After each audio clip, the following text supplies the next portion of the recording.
well, maybe the game. I'm really trying to get the game out, but VMs are a thing.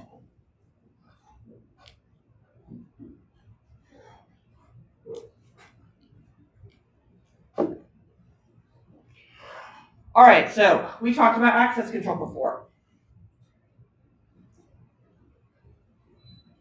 As a very fast reminder, access control is made up of three things: subjects, objects, and access modes. You need all three of them to make sure that the right person is accessing the right thing and doing the right thing with it. All access requests must go through an access monitor. If they do not, you have lost control and you no longer have access control. I will give you a very trivial example of this from just chatting to a student last time. You have this nice operating system, but your operating system and your file system are not as linked as you might think. Today's hard drives are frequently encrypted, but are not required to be. Old hard drives were not. The fastest way to get around the access control system is to take the hard drive out of a Linux computer and plug it into a Windows computer or vice versa. Now the operating system is like, what the heck is all these access control bits? I don't need these. This isn't part of my operating system. And then happily lets you read whatever you feel like, thereby bypassing the reference one. You should always make sure that nobody can access the data without going through your reference. We ended on the confused deputy problem. I will briefly remind you what this is because it explains why I'm about to talk about capabilities. The confused deputy problem is this idea that you mark a process or whatever it is that has a low level of permissions, makes a request to something that has high levels of permissions. You're always asking your operating system to do stuff. Your operating system has a lot more permissions than you. You might be asking a logging service to do something on your behalf. You may be asking the printer to print when you technically have a print budget, but the printer can print as much as it feels like. So you're always in this situation where you're kind of asking something with higher level of authority to do something on your behalf. This means there's always an option for you to just ask it to do more than you are allowed because it has more access. And this, we call this confused deputy. This means that I make a request to something that has more access, and then that, whatever it is, goes and uses that access in a way I want, but goes beyond my capabilities. And we can't completely just lock down that other resource because the printer, for example, needs to be able to send specific things to the printer that a user should never be able to send, but the printer does. Or another really good example is system logging. It should always be the case that if a process or a system is running, it can write to the system log, but the user should not be able to write to the system log. Okay, so the confused deputy problem. One way to solve the confused deputy problem is something we call capabilities. So now the idea here is, I'm going to reference this as a country fair, and then we'll come back to this as a computer problem. If I go to a country fair and I want to ride one of these fancy rides in the picture here, I don't go up to the person running the Ferris wheel and give them money. I walk up to the ticket counter and give them money. And the ticket counter usually has a nice long box, they maybe have a safe, they have all these security protections. I give money to that counter gives me back the ticket. I can now go take that ticket to a whole bunch of low security places. I can take it over to the Ferris wheel, to the cars, wherever it is, and I hand that ticket, and they take the ticket and they allow me to do a ride. The idea of a capability is I ask the operating system, I would like to do this thing. And so the operating system hands me back a ticket, or sometimes it gives me a reference to a ticket, it keeps the ticket because it doesn't trust end users. But a ticket is generated, and the ticket is, roughly speaking, a triple. Subject, object, access mode. So this person is allowed to do this thing here. And now I can take my ticket and take it to a whole bunch of other places and use it. These are nice because capabilities are easier to delegate. So maybe I want my deputy to go do something. So now instead of me just having them use their higher level of authority, I can say, this is the authority I now give you. This is an example of my authority. It's been signed off by the operating system. Now this is what you're allowed to do on my behalf, and maybe this other stuff you're not. Okay, let's do a real world example. I keep hearing that Google search is going downhill. Something about Reddit. Anyway, there's a new system out there you can pay for that does better search. It's called Kaggle. If you're paying for better search, a lot of those people care about privacy. But if I drop my credit card in, how much privacy do I really have on my search? None. And this is a big problem because people are willing to share out more money are also possibly on the end that really want that kind of privacy. And so they have instigated capabilities. I go into my login Kaggle profile and I ask it to produce a pile of tickets for me. I say, please give me my tickets. And it goes and it signs off tickets. Now this is a little bit different than a traditional capability because it leaves the subject off. It basically says this person is allowed to run this level of search. So this ticket is good for search at this profile level or at this payment level, but it does not include the subject. There's a lot of crypto magic happening underneath I do not want to get into, but they do that. I then go and I log off Kaggle. Maybe I switch browsers, maybe I switch computers, maybe I switch countries. I then go on to Kaggle and I say, I want to search, here's some tickets.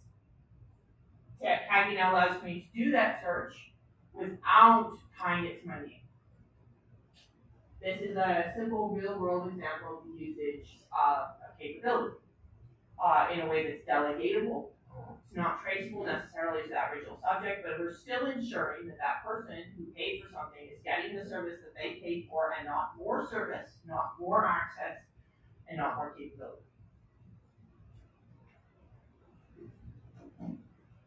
Okay, let's head back to the operating system level. The way this should happen is a capability is designed to solve a confused deputy problem. A subject should have the right to everything is possible in access control, it's just another access mode. This example assumes that the subject has the transfer right. Whether or not transfer rights are even a thing, it depends on the system and all sorts of stuff. But in this example, we're assuming that they have transfer rights. So the subject can, in this case, propagate their capabilities and transfer them to another process. The deputy has more rights than the requester. So we're looking at a situation where the deputy has more rights. So what I'm tracking is not necessarily the ability to do something, they already have the ability. What I'm doing is telling it via passing this is the only capability I have the right to. An example looks like this. Process A requests a capability from the operating system. Process A is acting directly on behalf of the user. They request file A read. Process A then transfers that capability to Process B. Process B uses the capability to read this file. Process B then says, another thing needs this, and transfers it over to Process C. Process C is now able to read that file, even though the user never directly started Process C. So this allows the user to maybe do something, and then the rights to spread across the computer as various programs required, without necessarily giving all the user's rights to the program. So under this, only the read access to files A is being given. The user had a lot more rights, but only this right is being transferred. And it's maybe being transferred outside the user's zone. It's possible that process B and C are on different computers. It's possible that this was actually sent between services at some point. But it's basically this one ticket that's trying to prove that this user had the right to do this, and this is how it's being done. Alright? The intention here obviously is to fix the confused deputies problem. The idea that now, how's the deputy going to be confused? Now the deputy sits there and goes, well, I don't do nothing until you give me a capability. Tell me what I can actually do. Now with the internal to that deputy, they might have a section that involves like system logging. System logging is like something I do on my behalf. And then over here is all the things I do on behalf of the user. And I only do them if I have a proof from the user that they're allowed to do that. So when it says, please write, when you say, here deputy, please write this to the system log is like, the deputy's like, great, give me your capability list. The system log's not on this capability list. No, I will not be writing this. There are many solutions to the confused deputy problem. This is one of them. I did some searching on this morning because I'm always expanding my slide deck slightly. It turns out true capabilities are not very common. Linux does use the POSIX privilege bits. They're sort of vaguely like this. There are several there's many forks of Linux that do everything, and there are some of them that will do this. I have not heard of any of the ones that popped up on my quick search, so I would not consider them mainstream, but you can get ones that fully use capabilities. AWS apparently actually uses a variation on this. It's a bit different, but when you have two, say, separate services and you try to do a call between one AWS service and another, it invisibly actually creates a capability and passes it along. Apparently Google's Zircon uses this via handle. So when I read into this one, anyway, I'm not quite sure. But if you want to Google some stuff that exists in this space. Okay. Are there any questions or capabilities before I move on to information flow control? This is going to be a huge jump to the side. All right. So, information flow control, you can almost think of it as a superset of access control. I started the access control lecture with a horrendously confusing sequence of slides, which I'm now going to give you again, and then we're going to start explaining the information flow control. So, access control starts from the subject. Can this user access this resource? It isn't triple, but logically, almost from a theory or a thinking about it process, we start usually from the subject. This user do this thing to this file. Think about the capabilities I just talked about. It's very much based on that. It's I'm taking this ability I have and I'm passing it to you because it is my ability, the subject first. We will give a simple example of this. A user wants to read a file on the hard drive. They have access to this file? Great, we let them have access. They then try to email really anyone, but in this case a journalist. Do they have the right to do email? Yeah, they have the right to write emails. They then send live information about an ongoing bombing thing to a journalist, and we maybe don't like this. Access control never failed. It did exactly what it was supposed to do. The right, this person was allowed to do all of these things. In this case, it wasn't an email, it was a signal. I find this so funny. But access control never failed, right? Because it always asks, can this user access this file? Can they read the file? Yes. Can they access email? Yes. Can they, each of these steps are doing just fine. This is how access control approaches the problem. Information flow control, we shift the focus to the object, or more specifically, the information in the object. This is very hard to disambiguate though, so usually the whole object is labeled. And the reference model asks, can this information be seen by this group? Yes or no? It sounds almost identical, but we will run this exact same thing. Also, okay, access control, built everywhere. Lots of examples, Linux, etc. I'm about to move into theory land. This is more about how we think about things and a lot less about how they're implemented. There are some implementation examples here, but we really don't know how to do this at scale. Other than trying to pretend it's an access control problem. So, document with some top secret data in it. User is allowed to access this data, great. So then the user tries to access the email server using data from that document. Okay, so we're focused on the data now. The data went through the user and is headed to the email server. Okay, now we're a bit worried because we don't know if top secret data should be on the email server. But now we see that the from addresses to a journalist, and we're like, this should not happen because the journalist should not have access to the top security information. Information flow control says that this should not occur.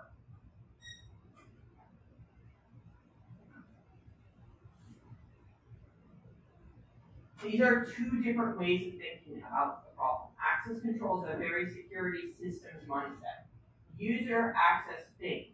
Information flow control is very much about where is the information and can the person who's currently seeing it, not the person who originally accessed the file, but the person who's seeing this information, do they have the right to see it? And has that gone through the reference model? This is why I start talking about how we're talking a little bit more about theory. I will have systems examples from here forward. It's what we'd like to do. All right, a lot of this actually falls in the, okay, so there are several different cases here. We'll talk about threat models. The biggest one is accident prevention. The one I keep picking on from the Trump government is an accident. They do not mean to send this data. Accidents use a lot of data. One of the top losses in healthcare is a simple situation in which someone emails everybody in the to line instead of using the BCC line in an email.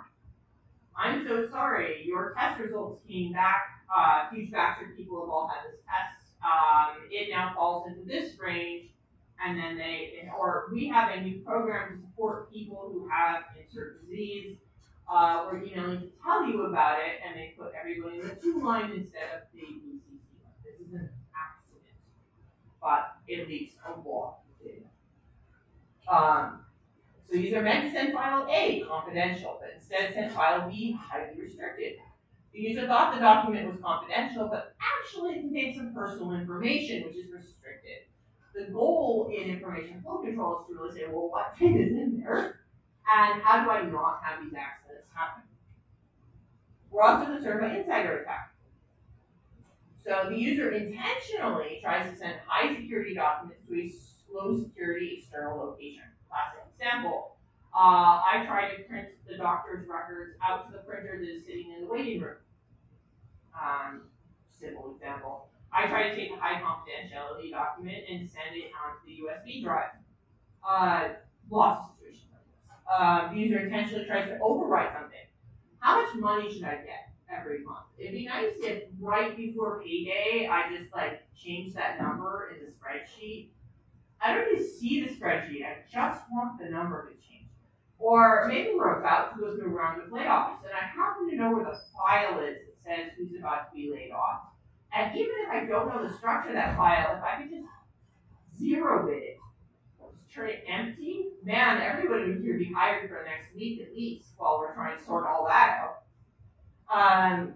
Or maybe I just really want to stop transfer. Maybe I don't want a file sent to me. So that all of this are intentional. Or maybe I just want to poison the information. Files being created, modified, there's less than you do poison, especially in the age of AI.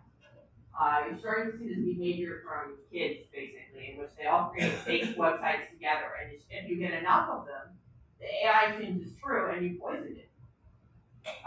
There's a lot of things you can do with information poisoning, especially in this aggregated AI world. This includes things like legal cases, so you need to make sure the references are actually true or correct, or maybe they're not.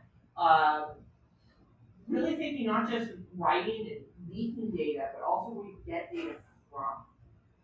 So the source quality of data is also a concern in this space. You're taking data in. So for example, to write some of these slides this morning, I was using ChatGPT a little bit, and then I'm like, okay, I need to double check this. I pulled a couple of the terms out. I pulled up my book from probably the 2000s, the original person who wrote some of this stuff. Opens the correct pages on that, and then was double checking a whole pile of stuff because the information source matters. So think about this. And the military, a lot of what I'm talking about comes from military thinking. This is a SCIF. I don't know if you've ever even heard of a SCIF, but it's entirely based around these concepts. This idea that I put highly secure documents inside this thing. This is what it looks like from the outside. Yes, I copied this off the internet. Yes, I've been in one. No, they did not let me take any pictures. My mouse. Oh, I scrolled this off the internet. This is from a company that makes skiffs. It's cited off. But that's the inside of the box. That's the outside of the box. A skiff is built to prevent any wireless signals from transferring in and out. Documents go into the skiff in a certain way. They do not come out of the skiff. And then the idea now is you can prevent all information. This is a mobile stuff, but they build them into buildings too. My clicker is not happy. All right. This is kind of a high level concept of information flow control, and now we're going to move into a lot lower level. Does anyone have questions at the high level? All right. The way this is normally managed is something called multi-level security models. You're actually all familiar with this. You've seen it in Hollywood many times. The multi-level security model, which is military, the idea is to put a label on top of things. So if you've ever seen pictures of someone that says top secret, it's been stamped top secret. It's a multi-level security model. These are ways of thinking about the problem of access control logically. We do see them implemented in some places, but you don't see this implemented in computers very often. The stamp I'm talking about, yes, that does get implemented, obviously. The US military uses stamp-based confidential, top security, stuff like that. But the fundamental concept is that they have an ordered set of levels. They go from top secret to secret to confidential to unclassified. And every single document has a designation. It is one of these. Ordering is very, very important.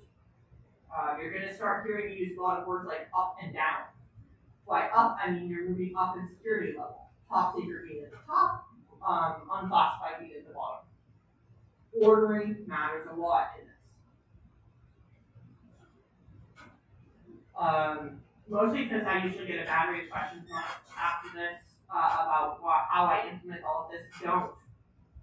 This is theory land. We're talking about how we theoretically think about these things. We do see a bit of implementation, but no, I'm not advocating any of you go out and write an operating system that works like this. I think it would be a user's nightmare.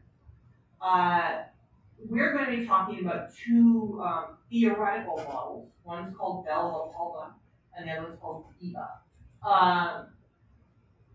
Both of these are the sort of things that are written by computer theorists, not systems people. And they're an attempt to really put a logical thinking around the concept I just explained. I teach them these aren't actually that common. I tried to get through your textbook and a couple others. They're in some of the original textbooks, but I think they've kind of fallen off. I keep teaching them anyway because I find that it does a really good job of taking your brains and kind of making you have to flip your brain sideways a little bit to really understand what it is I'm talking about. The way these models work, you probably never impact your life, but thinking about information flow, how information does flow, is a very important lesson. That is why we are teaching. All right, we are not doing a compare share at the moment, but I'm going to just do the 3-minute discussion. I want you to talk to your neighbor. Imagine a class context. We have students, we have TAs, we have instructors, and we have university administrators. What types of data or files might need different levels of protection? So what files even exist in this class? Who should get them? What kind of level of protections are they? And what's an example of up and down? What might be a high security document, a low security document? This is obviously a look ahead. We'll come back to this question in a little bit, but I've just talked to your neighbor. So go ahead, 3 minutes, have a chat with your neighbor on this question.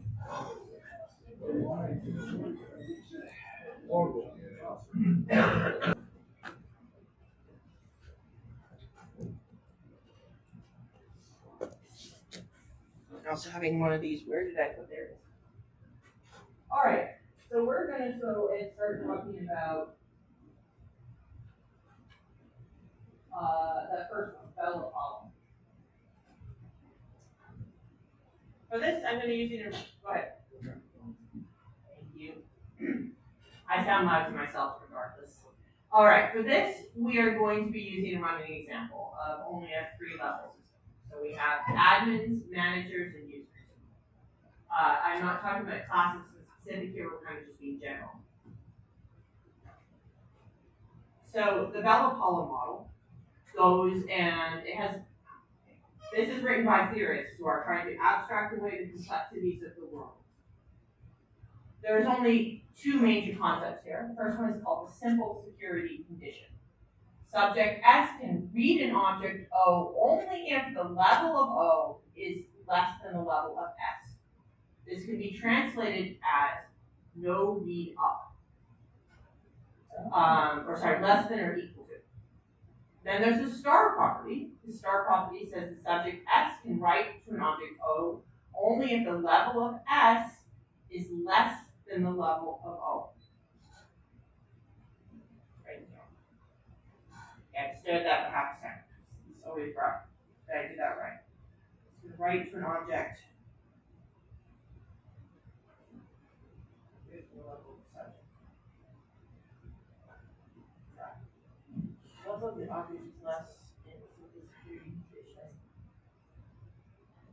The subject can only write if they have a greater level than the object, and they can only read if they, they can write to an object only if, that's correct for Bella Paul. No read up, no write down. Okay, there's a reason I'm showing you two models. This will be obvious in a moment, but in this one, it is no read up and no write down. That means I can't write to a lower level, and I can't read above my own level. All right. What we have here on the right is I have green, yellow, orange, and red. These are just different levels of the files. Red is the maybe top confidentiality. Green is open to everybody. All right. So if my subject in the middle here has a little orange badge, that means that they cannot read the thing with the red badge because it's above their level. But they can read the orange badge, the yellow badge, the green badge, and the yellow badge. If we switch this to writing, then they can still write to the orange badge because they got one of those, and they can write to the red one, but they cannot write to the other one. Bella Paula is very concerned about confidentiality. Bella Paula couldn't care less about integrity, but it cares a lot about confidentiality. It wants to make sure information does not leak. The main point of this is I can read and write. So the idea here is that I have information. The assumption here is I'm not really trying to poison things. The assumption in this one is that I am trying to not leak data. So I'll run data leak. And so if I have access to an orange file, it's fine if orange file information ends up in a red file, but it's bad if orange file information ends up in a green file. So Bella Paula requires that you can read above, you can read below, and you can write above. And this ensures that we don't leak any data below our level. Okay. So now we have a set of people here. We've got the admin, we've got the manager, we've got the user, we've got the admin's file, the manager's file, and the user's file. Obviously, they can write to their own level. They can read down below their level, and they can write above their level. Now we have a little mini lattice.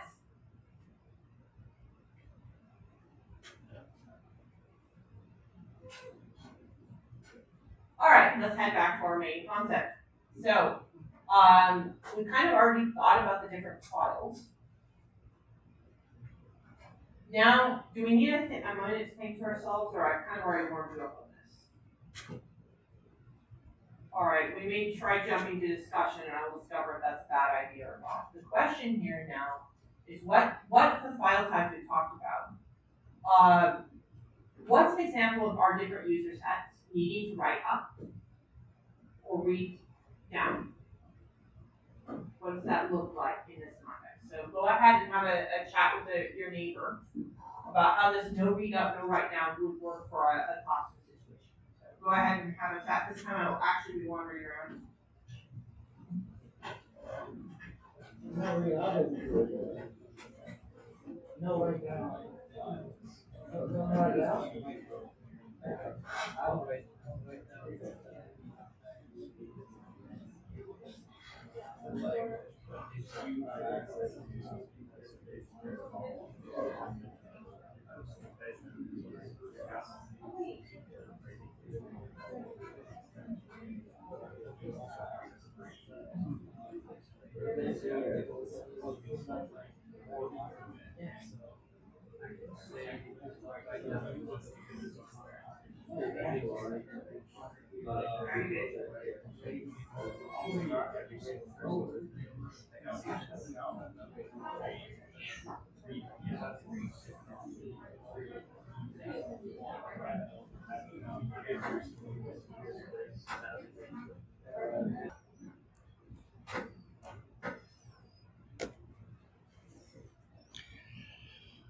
All right, so one of our problems is that was all cute and nice, but that's really small.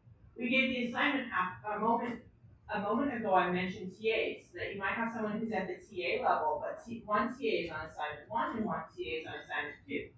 Under the classic Bell column, they would both have access to all the assignments because the assignments have a level, they have a level, and they just straight up match because it's very level oriented. But we don't really do this in most access control, do we? We acknowledge that like there's assignment 1, there's assignment 2, and they are two different assignments. So why would I treat everything at the classification level?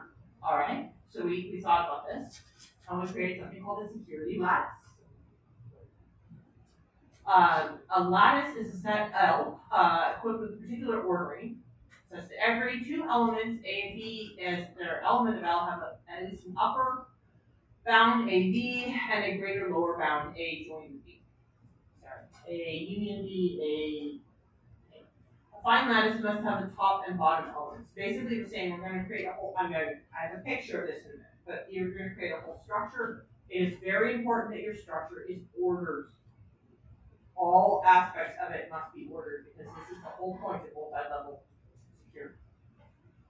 Take a set of classifications and a linear ordering. Take a set of categories or compartments.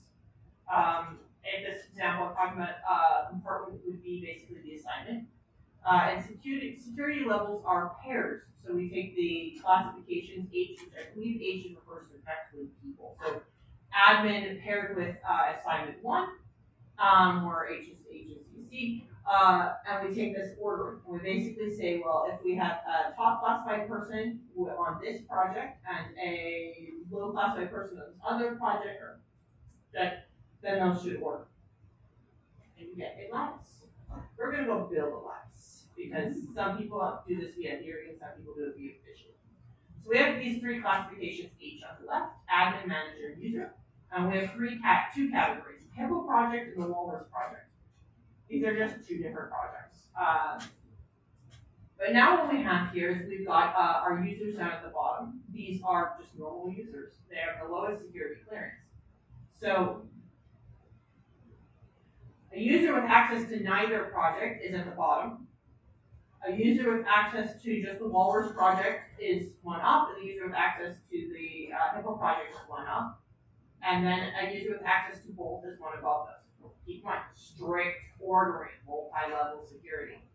All right, but what happens when I start adding the managers in here? Now we kind of start getting a full combinational game here going on. So obviously the manager with no access is above the user with no access. The manager with access to both projects is above the user with both projects. And then what happens in the whole middle? Well, the same goes kind of with the ones on the side. So select those. And then we also get the internal state for the managers. So a manager, the manager here that has no access is below the manager with some access, and then that goes up here. And then we duplicate that whole thing up to the admins. And this produces what we call a security lattice. When we talk about writing up and writing down, we follow the lines. So if someone is sitting here at this Walrus project here, down would be writing something, would be going towards this manager. Up would be going towards that manager. Or up would even be going, okay, it's not to this admin though, is it? So right above them, even though that's an admin, that doesn't count because they don't have access to the Walrus project. Sorry, my mouse is just not happy today. But this manager here, this line goes from manager with no access to there. So this manager can't actually write up to this admin. This admin is below that manager. So when we talk about up and down in the model, we mean following all the lines I have just constructed here. Because if a manager with access to the Walrus project tries to share information with an admin with no access to any project, we could leak data. What you're seeing here is a combination of now trying to both do our multi-level security and then also break it up by projects. Your y-axis explicitly your access parameter, or is it also implying that it is authority? Because if it's just access, would the lowest manager not belong somewhere between the lowest user and the second lowest user? The lowest manager would be along between the lowest user and the lowest admin. The lowest user and the second lowest law. So when we phrase this question, we're talking usually about a specific project. And when we do that, we end up getting to remove about half the screen. So when you remove half the screen, everything that doesn't have, say, H on it, then you get a strict order. Okay. You said that the lowest manager would definitely be above the lowest user. Yeah. From the access. Yeah. But that's strictly on access criteria, as in the graph. Everything in all of this involves the words up and down. Yeah. They are lower or not, but okay, so when we only had one set, it was really easy. So if you think about just this one here, it's not that bad, the users, right? This is above, that's below, that's not above. If I get rid of all these HIPPO projects and I just talk about users, then it's not that hard either. The problem is when you start talking about like this Walrus project here. Now the user with access is obviously below them. They're below here. This group is now connected. This group is connected. So the Walrus manager person here is above the user with the Walrus. But this low-level person here is kind of below both of them. That's my question exactly. So what justifies the manager with no access being above the user with H access in the graph? Confidentiality. Because if this manager has no access to H, and this user has some access to H, then in terms of confidential data leakage, this user can leak a lot more data than that manager, because that manager has no access. So if the user were to write or provide information to the manager, it would break break information flow control, because we now be giving someone access to something that they didn't have before. Right. Yeah. So the manager is indicated as being. It doesn't matter that the manager is because manager is a higher level. That was true all the way up until we added projects. And the moment we added projects, it broke. That's what I was trying to get to, that the actual layout of it vertically. The only reason this whole thing is so confusing to me is because we need to make sure we don't leak Walrus data project information to anyone who doesn't have access to Walrus data project information. That is the whole reason there's lines all over the screen. If we stopped worrying about that, we just treated it as the users being a strict orderly, this is similar to how the military does, right? Confidential, top secret. If we stop worrying about what project it's on, the whole thing gets so much prettier. It's simple and like a beautiful straight line. When we start worrying about like what projects they are on, this gets more complicated. All right.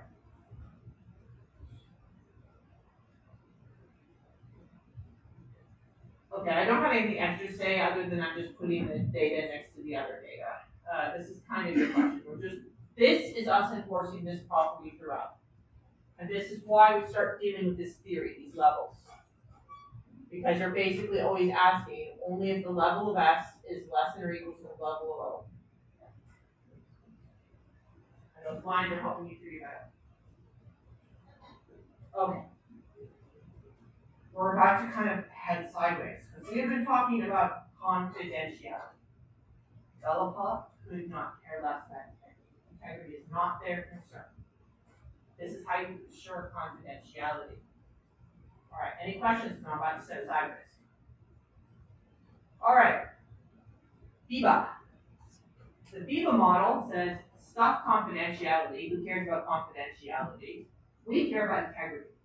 How do you do that exact thing when I just did with Bella Paula? But now I care about integrity. I really want to make sure my data is top quality data. I don't care who can read it, but I care a whole lot about its internal validity. And because I care about its internal validity, I actually do care about who can read it. And we'll come back around to that. So the focus here, we have subjects and objects again. Objects have integrity values. Before they were kind of having confidentiality values. We didn't really explain it that way, but they're kind of confidentiality. O here is entirely integrity. So this isn't top secret anymore. This is more like stamp of approval, officially from so-and-so. This is high quality data, it's data quality statement. So the simple integrity property says that subjects at a given level of integrity must not read data at a lower integrity level. No read down.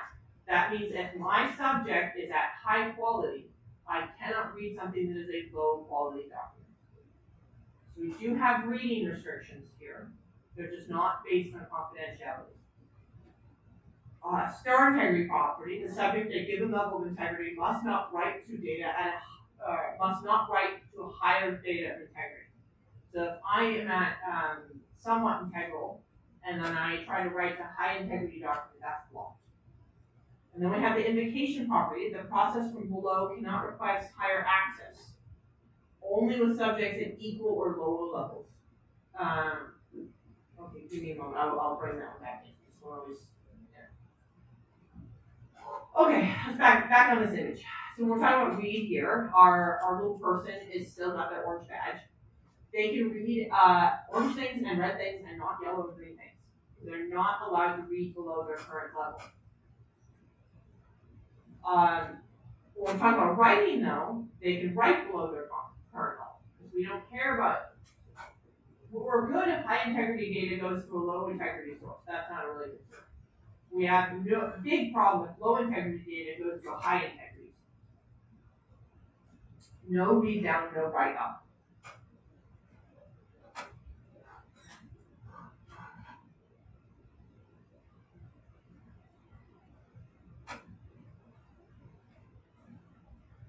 This is kind of what it looks like paired.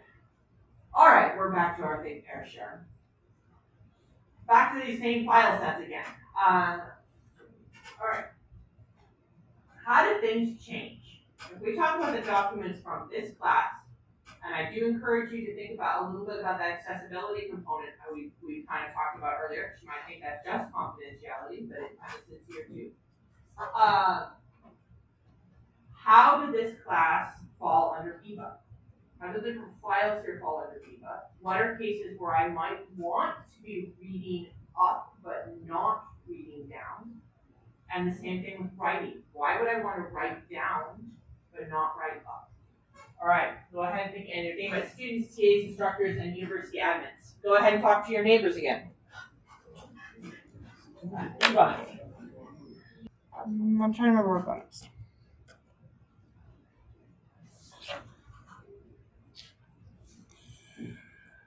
No, apparently I do not have more examples from this.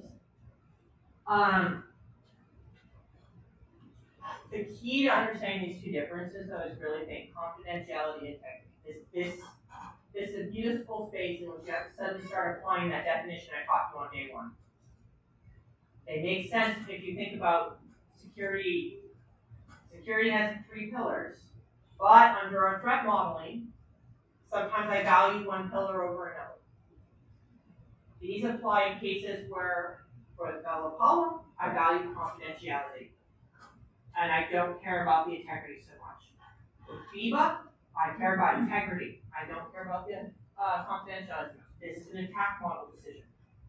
And neither of these have anything to do with accessibility. Maybe integrity bleeds over a little bit, so I might delete the file. But other than that, neither of them are really very much.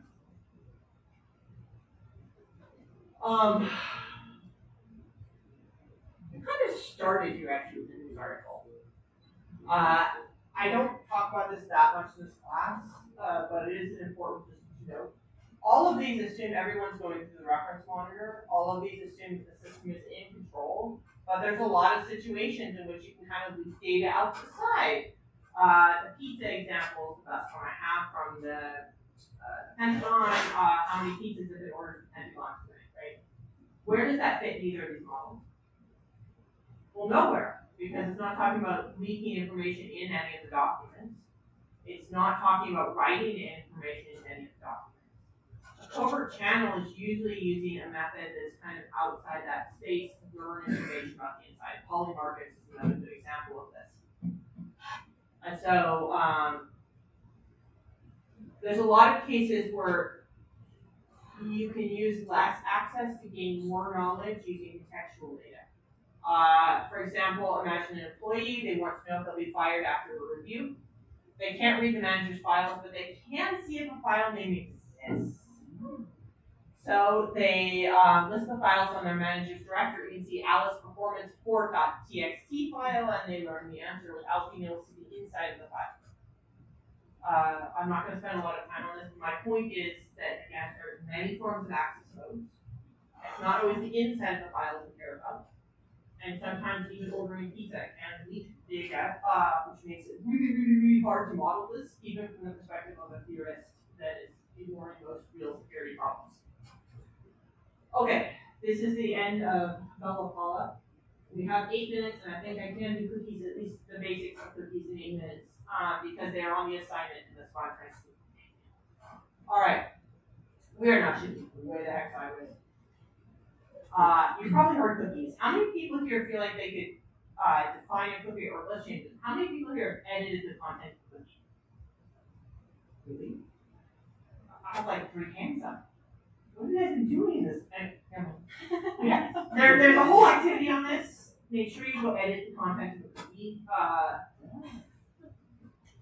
What's a cookie and why do we have it? And that stores data. Let me explain why. So imagine back in 1994, I know, the old days. The internet has a problem back in 1994. One is just barely come off the ground. At this point in time, we just read pages of people. I mean, most of this is bulletin boards. We barely managed to get some browsers off the ground. And we've got this problem. It has no memory. You see a page, and then you go to the next page. It's like turning the newspaper, right? There's no memory. It has no concept of this being the same person. So this is what an interaction looked like in the server in 1994. Hello, web server. Hello, new person. What is your name? My name is Bob. Hi, Bob. One day later, hi, web server. Hi, new person. What's your name? My name is Bob. Hi, Bob. We had get strings. It was possible to try things between a single paper or in a single session, but the moment you reloaded that browser or you switched to a new tab, we didn't even have tabs to get that. But we opened a new window. Gone. No memory. No memory at all. And there is a very obvious solution. I should give every single browser a unique identification code. If every browser has a unique identification code, then we can do this. Hello, web server, ID 1234. Hi, new person, what's your name? My name's Bob, ID 1234. Hi, Bob. Next day, hello, web server, my ID is 1234. Hi, Bob, would you like to buy the shoes you looked at yesterday? This is what your phone does.